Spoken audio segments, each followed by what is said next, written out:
Chapitre 2. Construire les fondations de ton histoire avec méthode. Durant l'écriture de ce livre, j'ai ressenti une forte envie d'inclure un chapitre barbant. Une sorte d'introduction à ce que sont une histoire et un scénario. Admettons-le, ce chapitre, on aurait tous été tentés de ne pas le lire. Alors, j'ai décidé de t'écouter. Ce que tu souhaites au fond, c'est d'être en capacité de te lancer au plus vite dans l'écriture de ton scénario. Alors c'est parti, roule et jeunesse. J'ai souvent fait l'erreur de me lancer directement dans l'écriture d'un scénario. Impatient, j'allais trop vite. Le scénario est un format d'écriture destiné à être tourné. Il doit être l'objet final de ton travail. Procède par étapes, sinon tu risques de te rendre compte, une fois ton scénario fini, que ton histoire est mal construite et complètement décousue. Frustrant, non? Écrire un scénario, c'est commencer par prendre des notes, faire des recherches et prendre du recul sur ce que tu écris. Chacune de ces étapes a du sens et t'amène vers ton précieux sésame, un scénario bien ficelé et bien écrit. On ne pose pas les fenêtres avant la charpente, n'est-ce pas? Eh bien, pour écrire un scénario, c'est pareil. L'objectif est donc de travailler par étapes, en allant de l'ensemble au détail, de la macro au micro. Chaque étape permet de valider ta construction et de t'amener progressivement vers ton objectif final, le scénario rédigé. Tu crées ainsi des bases solides sur lesquelles t'appuyer et tu es certain d'avoir matière à finaliser ton écriture. Je reviendrai sur chacune de ces étapes tout au long de ce livre. Comment trouver une idée et choisir la meilleure? Ton histoire ne te viendra pas en tête comme dans un songe ou par magie. Elle t'apparaîtra petit à petit, plutôt dans le désordre et sans logique. Une image, une phrase, une idée, un dialogue, un personnage. Ce sera un peu le bazar au début, mais pas de panique. Tu réussiras à réunir ce tout déstructuré pour l'organiser ensuite logique. L'important est de noter toutes ces choses, aussi futiles semblent-elles. J'utilise des carnets Moleskine. J'y inscris mes pensées et nouvelles idées. Parfois, j'y ajoute des petits dessins. Une histoire peut se construire à partir d'un rien, d'un article de journal ou d'une phrase que ton tonton aura prononcée le jour de Noël. Ne perds pas une miette de ce qui t'entoure. Enfin, n'oublie pas de t'intéresser à tes propres goûts. Quel genre de film aimes-tu? Qu'aimerais-tu voir au cinéma? Cela pourrait te donner quelques pistes. Pars du principe qu'avoir l'idée du siècle arrive trop rarement pour que tu puisses compter dessus. Sois plutôt à l'affût de toutes tes idées. Il suffit d'une étincelle pour mettre le feu à un brasier, n'est-ce pas? Il n'y a donc aucun point de départ mauvais ou à considérer comme un handicap. Tout ton travail est justement d'enrichir la matière que tu auras récoltée, de mettre tes idées dans l'ordre et de les affiner.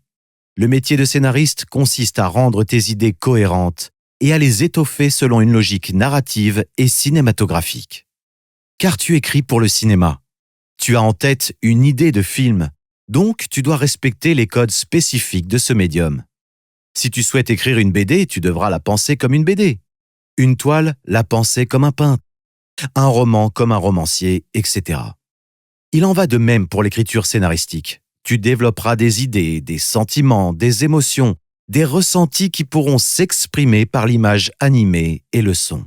Tu as certainement beaucoup d'idées, malheureusement toutes ne sont pas bonnes. Oui, il existe de bonnes et de mauvaises idées. Celles qui peuvent constituer un film et les autres, que tu peux tout de même conserver dans ton carnet. Attention cependant, à ce stade, il est trop tôt pour les trier. Au contraire, prends un papier et écris toutes tes idées comme elles viennent. Peut-être est-ce juste une idée de personnage, d'intrigue ou même une image, peu importe. Note tout. Tu ne sais peut-être pas encore ce qui va déclencher l'étincelle. Passe à l'action. Ne te jette pas tête la première dans la rédaction.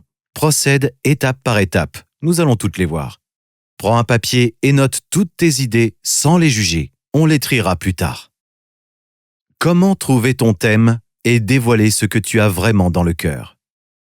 Un bon scénario traite d'un sujet. Tu n'as pas envie de raconter une histoire pour le simple fait de faire joli, n'est-ce pas? Au fond de toi, tu as beaucoup de choses à dire. Pense à toutes ces choses que tu as envie de dire dans ton scénario. Ton histoire est le vecteur d'un thème, d'un point de vue, d'une problématique. Et si elle te touche, c'est qu'il doit y avoir une bonne raison. Qu'est-ce que le thème? Tout d'abord, il va falloir définir très clairement le sujet de ton histoire, c'est-à-dire son thème. Ton thème répond à la question suivante. En un mot, de quoi parle vraiment ton histoire? Il doit être très clair et très simple. La famille, la justice, l'amour, la vengeance, l'exil, il s'agit du noyau central de ton projet. Mais ce n'est pas tout. Que pense l'auteur du thème? Le thème pose un sujet et l'auteur s'expose en partageant son point de vue. Tu ne dois pas avoir peur d'émettre le tien. L'histoire est là pour véhiculer ce que tu as à dire. Tu n'as pas besoin d'être lourdement démonstratif pour autant. Tu peux faire comprendre ton point de vue de plein de façons, ne serait-ce que par les réactions de tes personnages vis-à-vis de ta thématique. Car le grand problème posé à ton personnage principal est en général lié au thème. Par exemple, thème, la justice. Point de vue, la justice est imparfaite. On pourrait concevoir une intrigue en 3 actes, comme une bonne vieille dissertation scolaire, thèse, antithèse, synthèse. Il est important que tu définisses très clairement ton thème et la réponse que tu souhaites apporter à ta problématique. Pour ce thème, le héros pourrait croire en la justice et réussir ses études d'avocat. Thèse, se rendre compte que la justice ne marche qu'au pot de vin. Antithèse, puis décider de faire justice lui-même. Synthèse. Un autre exemple avec un synopsis court. Un jeune courtier fauché intègre une prestigieuse société de trading dans le but de devenir extrêmement riche. Peu lui importe le prix à payer pour y parvenir. Thème, la réussite. Point de vue thématique, la réussite, c'est s'occuper des siens et profiter du temps avec sa famille. Passe à l'action. À toi, prends un papier et réponds à ces questions. Surtout, prends ton temps. Si les réponses ne viennent pas instantanément, éclaircis ton point de vue déjà pour toi-même et après, tu pourras t'en servir dans ton scénario. Quel est le thème de ton histoire? Quel est ton point de vue? Tu peux aussi te poser ces 2 questions sous cette forme. Quel message aimerais-je faire passer dans mon film? Qu'ai-je à exprimer au fond de mon cœur? Comment choisir ton genre cinématographique et l'enrichir judicieusement?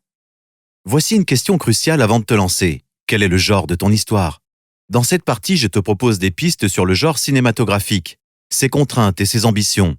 Pourquoi dois-tu tenir compte de la logique de cette classification? Genre et contraintes d'écriture. Le film d'horreur, le western ou encore le thriller sont ce qu'on appelle des genres cinématographiques. Chaque film est classé par genre cinématographique. Tu l'as remarqué sur Netflix, l'officiel des spectacles ou même à la Fnac. Le contenu cinématographique est compartimenté par étiquette de genre. C'est avant tout une question de marketing. La cote d'un genre peut être excellente pendant un certain temps puis s'effondrer pour laisser place à une nouvelle mode. Il n'est d'ailleurs pas rare que les producteurs s'appuient sur le genre du film qu'ils souhaitent financer pour en faire un atout majeur. On parle alors de positionner le film. Mais ce n'est pas tout. Le genre renvoie le spectateur à des codes cinématographiques connus ainsi qu'à ses goûts personnels. Par exemple, je n'apprécie que très peu les comédies musicales. J'en connais les rouages, les codes, et je n'y adhère pas. Le genre étant, après le titre, la première information visible sur Allociné, j'ai tendance à fuir lorsque je réalise qu'il s'agit de ce genre de film. Tandis que d'autres se précipitent sur les comédies musicales, le genre peut jouer également sur l'effet de tribalisme. Le film d'horreur, par exemple, est un genre très clivant. Complètement rejeté par les uns, il connaît à l'inverse un succès fou auprès de ses aficionados. En tant qu'auteur, il est essentiel que tu te demandes quel est le genre de ton film et que tu en connaisses les contraintes d'écriture. Il ne te viendrait pas à l'idée de penser qu'une comédie s'écrit comme un western, n'est-ce pas? Tu dois connaître les attentes du spectateur quant au genre de ton film, en respecter les codes et, pourquoi pas, en transgresser certains. Dans son livre Story, Robert McKee met en garde, et à très juste titre, l'auteur de scénario. Le raffinement dans la connaissance des genres dont fait preuve le public confronte l'auteur à ce défi critique. Il doit répondre à leur attente, mais en créant des moments frais et inattendus s'il ne veut pas courir le risque que les spectateurs s'ennuient. Il est impossible d'atteindre ce double objectif s'il ne connaît pas les genres mieux que le public. Robert McKee, Story, page 80. Tu dois connaître le genre de ton histoire et ses codes sur le bout des doigts. Quel genre existe? Le film de guerre, le western, le film d'horreur, le film de science-fiction, le film fantastique, la comédie musicale, le drame social, le film d'action, etc. On parle là de genre dominant, mais il existe également des sous-genres. Le film d'épouvante, par exemple, est un sous-genre du film d'horreur. La nuance est délicate, mais existe bel et bien. Chacun d'entre eux connaît ce que l'on appelle des conventions de genre. Les conventions de genre donnent lieu à des décors, des rôles et des événements spécifiques et à des valeurs qui définissent le genre et le sous-genre. Robert McKee, Story, page 86. La nécessité du tour d'horizon. Pour connaître le genre de ton histoire et en maîtriser les codes sur le bout des doigts, tu dois regarder des films, beaucoup de films. Si tu écris un film d'horreur, n'hésite pas à visionner les grands classiques, mais également les films moins connus de ce genre en particulier. Ils te permettront de te faire une idée de ce qu'il faut faire et ne pas faire afin que le tien soit réussi. Inspire-toi. Mélanger les genres. Tu vas sûrement me demander, est-ce que je peux choisir de mélanger des genres ? Je te réponds un grand oui, c'est tout à fait possible. Certains films se composent effectivement de plusieurs genres, 2, 3, voire même 4 pour les plus ambitieux. Julia Ducournau a notamment su trier son épingle du jeu en jouant des codes de plusieurs genres cinématographiques dans son film Grave. À la fois teen movie, film gore et film traitant du cannibalisme. Son originalité a surpris et intéressé le spectateur. Le cross-genre est même devenu une valeur marketing pour ce film. Je pense aussi à Cowboy et Envahisseur, film dans lequel nous retrouvons Daniel Craig en cowboy qui fait la chasse à des aliens. Casser les codes. Ce qui m'amène à un point évident. Tu peux casser les codes et aller plus loin. Le genre n'est pas une prison dorée. Tu peux sans cesse réinventer ce qui existe. Comme dirait Sun Tzu dans L'Art de la guerre, attaque ton ennemi quand il n'est pas préparé, apparaît quand tu n'es pas attendu. Je ne dis pas que tu dois réinventer le couteau à couper le beurre, mais tu dois faire cet effort de guerre. Surprendre le lecteur de ton scénario, les spectateurs de ton film, les réveiller, les extirper de la banalité, des films 1000 fois vus. Les genres boudés, les genres à la mode. J'ai récemment participé à un concours de pitch lors duquel je devais convaincre 5 ou 6 personnes de financer mon film d'horreur. C'était pas évident. Ce genre étant particulièrement clivant, je partais avec un avantage certain face à ceux qui l'appréciaient, mais n'étais écouté que d'une oreille par ceux qui n'y accrochaient pas. L'un des jurés a commencé en me disant « Je n'aime pas le cinéma d'horreur et je n'aimerais jamais le film d'horreur. » Autant dire que ça ne partait pas très bien. Résultat, j'ai fini bon dernier du concours. Ego oblige, je pensais que c'était à cause du genre de mon histoire. Eh bien, je me trompais lourdement. En réalité, avec le recul, je réalise que mon projet était en carton. Au contraire, je pense que le choix du genre de mon scénario les a surpris et qu'ils ont tenu à me laisser défendre mon film malgré tout, ce à quoi j'ai malheureusement échoué. Tu entendras toujours des ragots disant « Le CNC aime ce genre-ci, en déteste un autre », mais ce n'est qu'à moitié vrai. Le lecteur de commission a forcément des goûts bien à lui, tout comme toi ou moi. Tu partiras donc avec un avantage face à certains et un désavantage face aux autres. De plus, les modes de genre évoluent très vite. La preuve avec, à nouveau, le film Grave, qui a relancé le genre de l'horreur après que celui-ci ait connu une traversée du désert. Tu peux choisir de surfer sur la vague de la mode, mais je te préviens, c'est une stratégie bancale. En écrivant un bon script et en défendant correctement ton projet, tu avanceras beaucoup plus efficacement qu'en pariant sur le succès estimé de ton film auprès du grand public. Tu n'es pas Madame Irma. Je finirai sur une phrase de Coco Chanel que Karl Lagerfeld aimait citer. « La mode, c'était mode, le style jamais. » Passe à l'action. À toi. Quel est le genre ou quels sont les genres de ton histoire ? Si tu n'as pas encore d'idée, quel est le genre que tu aimerais travailler ? Si tu es passionné d'un genre en particulier, qu'est-ce que tu aimes dans ce genre et qu'aimerais-tu améliorer chez celui-ci ? Apprends à connaître parfaitement les codes du ou des genres que tu veux exploiter. Comment répondre aux 5 questions clés ? Qui, quoi, où, quand, pourquoi ? Afin de rédiger un scénario percutant. Avant de te lancer dans l'écriture de ton scénario, tu dois obligatoirement avoir répondu à ces questions. Qui, quoi, où, quand, pourquoi ? On l'appelle en anglais la règle des 5 W's, car elle vient des 5 conjonctions de coordination who, what, where, when, why. Soit en français, qui, quoi, où, quand, pourquoi. Ce qui donnerait plutôt les 4 Q et le O. Mais c'est moins glamour, tu en conviendras. Nous allons donc la nommer, comme on le fait en France, la règle des 5 W. La règle des 5 W, qu'est-ce que c'est exactement ? Les 5 W sont constitués de 5 questions essentielles auxquelles toute histoire doit pouvoir répondre. Qui est le personnage ? Que se passe-t-il ? Quand cela se produit-il ? Où a lieu l'action ? Pourquoi ? Cette mini-structure est particulièrement utilisée par les journalistes pour les articles de journaux, car elle permet d'éviter les problèmes de compréhension chez le lecteur. Ils l'utilisent en suivant rigoureusement cet ordre de réponse, ce qui permet au lecteur une compréhension immédiate et aisée de l'article. Cela peut paraître évident, mais nous pouvons faire l'impasse sur ce genre de questions basiques si nous n'y prêtons pas attention. Le spectateur de ton film ne peut pas tout deviner. Tu dois donc lui donner rapidement des repères solides sur lesquels s'appuyer. Tu dois te mettre à sa place. Tu dois te poser la question: de quelles informations mon lecteur de scénario ou spectateur de film a-t-il besoin pour comprendre mon film? Pour un scénario, un film, on ne suivra pas forcément exactement le même ordre que pour rédiger un article de journal. Tu as davantage de liberté dans l'ordre d'arrivée des éléments qui constituent ton histoire. Où se déroule l'histoire? Tu dois informer le spectateur sur le lieu dans lequel se situe l'action. Est-ce dans une navette spatiale, une auberge de jeunesse, à Paris, sur un bateau? Tu dois décrire ce qu'on appelle l'arène. Dans quel lieu, quel contexte, quel univers? Quand se déroule l'histoire? Ton film, il se passe quand en fait? Dans les années 1980? Dans le futur? Au Moyen-Âge? Tu dois donner cette information au spectateur afin qu'il soit en mesure de situer tout de suite ton histoire dans une période précise. Durant quel siècle? Quelle époque? Période? Cette information peut être donnée de manière discrète. Un simple élément du décor peut la suggérer. Qui est le personnage principal? Qui est le personnage qui mène l'histoire? Quelle est sa personnalité? Son âge? Son désir? Son besoin? Quelle est sa faiblesse? Son histoire? À propos de quoi? Quel est le problème? Toute histoire se construit autour d'une problématique à résoudre. Quel est donc le problème auquel devra faire face ton héros? Quel est l'élément qui déclenche l'action? Une soucoupe volante se pose dans le jardin du héros? Un dictateur déclenche une guerre? L'impulsion du personnage face à l'élément déclencheur le mènera à la résolution du problème au travers d'un enchaînement d'actions. Bien entendu, libre à toi de supprimer certaines informations. Ce ne sont que des bases sur lesquelles écrire ton histoire. Sois audacieux, mais veille toujours à ce que ton lecteur ou spectateur suive parfaitement le déroulement des actions. Pourquoi cette histoire arrive-t-elle? Pourquoi ton héros se lance-t-il dans l'aventure? Parce qu'après tout, il aurait très bien pu choisir de subir les événements. Qu'est-ce qui met le feu aux poudres? Qu'est-ce qui pousse le héros à se jeter dans l'aventure? Ses motivations internes. Enfin, on peut ajouter une 6e question.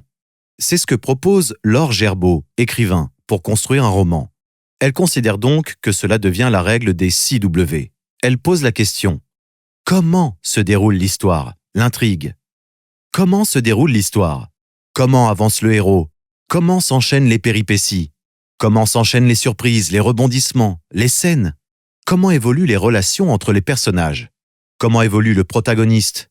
Comment arrive-t-on à la résolution de l'histoire? Bref, tous les comment sont la matière qui va mener le héros du point A au point Z et entraîner le spectateur à le suivre. Ce sont avec tous ces comment que tu vas majoritairement construire ton intrigue.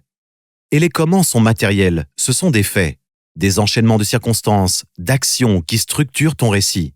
Et ils sont aussi internes.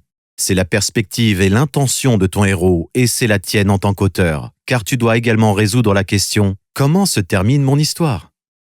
Passe à l'action. Réponds à ces 6 questions. Où a lieu l'action? Quand cela se produit-il? Qui est le personnage? Que se passe-t-il? Pourquoi cela arrive-t-il? Comment cela se passe-t-il? Comment appréhender l'étape du pitch et être sûr de partir dans la bonne direction? Nous allons maintenant tester toutes tes idées avec une technique infaillible. Tu vas voir, l'exercice que je propose paraît simple, mais il ne l'est pas. Tu dois passer par cette phase clé, la rédaction du pitch de ton film. En effet, cette étape dans l'écriture est essentielle. Tu dois absolument passer par là, pour être certain d'avoir la matière nécessaire afin d'écrire une histoire qui se tient. Attention, pas de triche. Le pitch, qu'est-ce que c'est? Le pitch, c'est ton histoire résumée en une seule phrase, soit le lien le plus simple entre le personnage et l'intrigue. Il est généralement constitué d'un événement déclenchant l'action, d'une indication sur le personnage principal, d'un indice concernant le dénouement de l'histoire. Le synopsis court de ton film est ta feuille de route, ton guide dans la phase d'écriture. Vois comme les synopsis courts ci-dessous posent un problème et induisent une réponse. Avatar, un marine, personnage principal, atteint de paraplégie, informations caractéristiques, en mission sur la planète Pandora, événement déclenchant l'action, se retrouve déchiré entre son devoir de soldat et l'envie de protéger ce monde qu'il considère maintenant comme le sien. Indication sur le dénouement. Je suis une légende. Des années après qu'un virus ait décimé l'humanité et transformé le peu qu'il en restait en monstre. Événement déclenchant l'action. L'unique, information caractéristique. Survivant, personnage principal, de New York lutte pour trouver un remède, indication sur le dénouement. Matrix. Un hacker, personnage principal, solitaire, information caractéristique, apprend d'un mystérieux rebelle la vraie nature de notre réalité, événement déclenchant l'action, et son rôle d'élu dans la guerre contre ceux qui la contrôlent, indication sur le dénouement. En somme, ton pitch doit sonner juste et susciter l'intérêt et la curiosité de ton lecteur. J'ai une technique pour lire un maximum de synopsis courts. Sur Téléstar, j'adore lire les synopsis courts de chaque film. C'est une mine d'or, ce magazine. Plus tu en liras, plus tu seras à l'aise avec cet exercice. Tu peux aussi aller sur allociné.fr, c'est pratique. Passe à l'action. Achète un programme TV et décompose les synopsis courts que tu y trouveras. PS, tu as aussi le droit de lire les articles sur Jennifer. Personne ne te jugera. Prends un stylo, un papier et écris ton synopsis court en suivant la méthode ci-dessous. Note les éléments suivants. Le personnage principal et l'information clé qui le caractérise. L'événement déclenchant l'action. Une indication sur le dénouement de ton histoire. Teste plusieurs variantes de ton synopsis.